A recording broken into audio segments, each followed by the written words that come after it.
Several years ago, prank videos on YouTube were incredibly popular.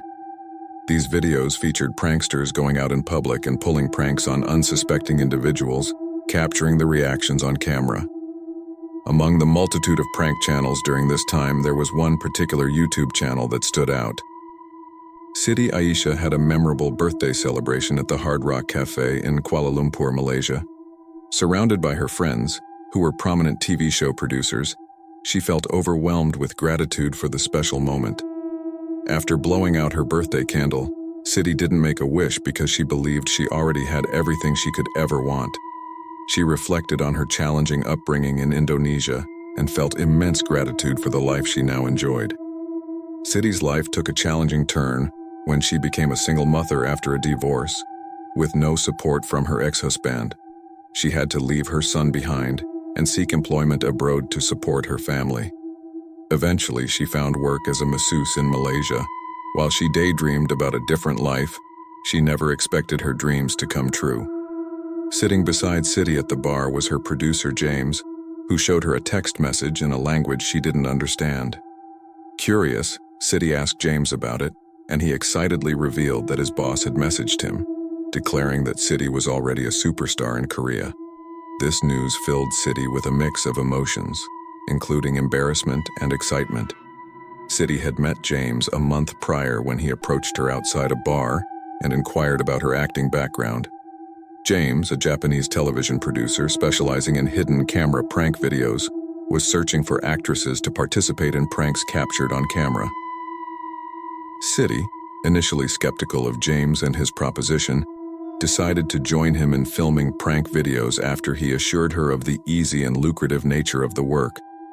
Her life transformed as she became a celebrity, traveling to different locations to film pranks.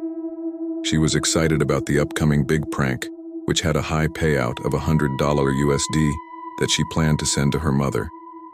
After celebrating her birthday and sharing the details with her mother, Siti struggled to sleep due to her anticipation for the shoot.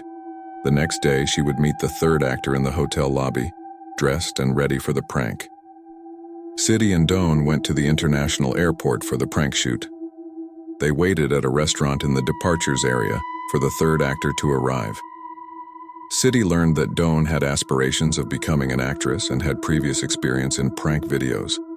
They noticed the third actor and executed their rehearsed plan, with Siti approaching from the front and Doan from behind. They rubbed a wet cloth on the actor's face and sprayed perfume before leaving.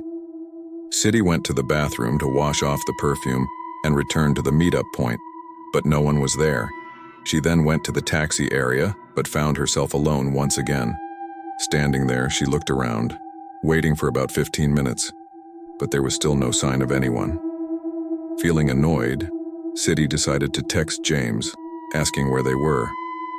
Unfortunately, she didn't receive a response.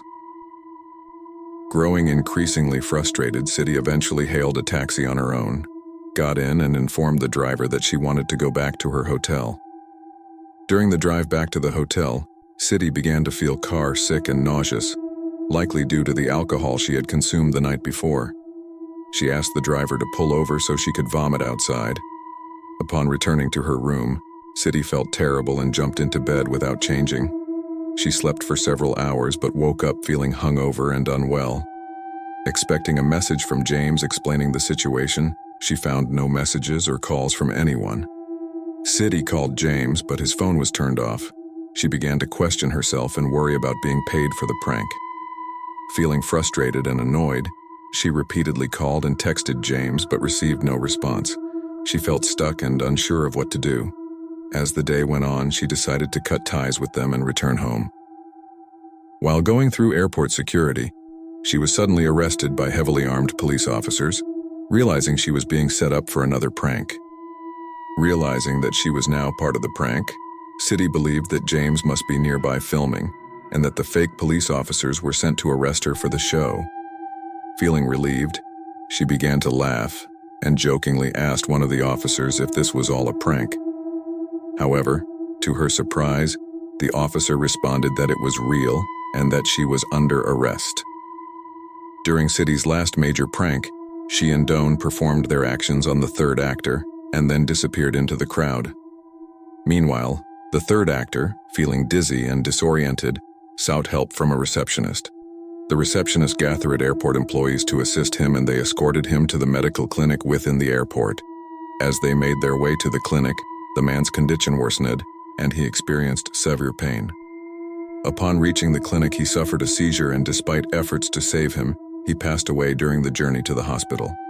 City believed that she was part of a prank and that the police officers arresting her were part of the show. However, the officer clarified that it was not a prank and she was genuinely under arrest. The shocking revelation left City nearly fainting. Finally, upon reaching the clinic a couple of minutes later, he suffered a seizure and collapsed.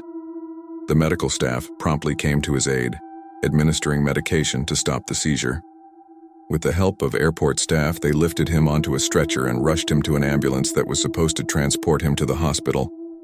Tragically, he passed away during the journey. City and Doan were unaware of these events that transpired after the prank. They had separately gone into different bathrooms and missed each other.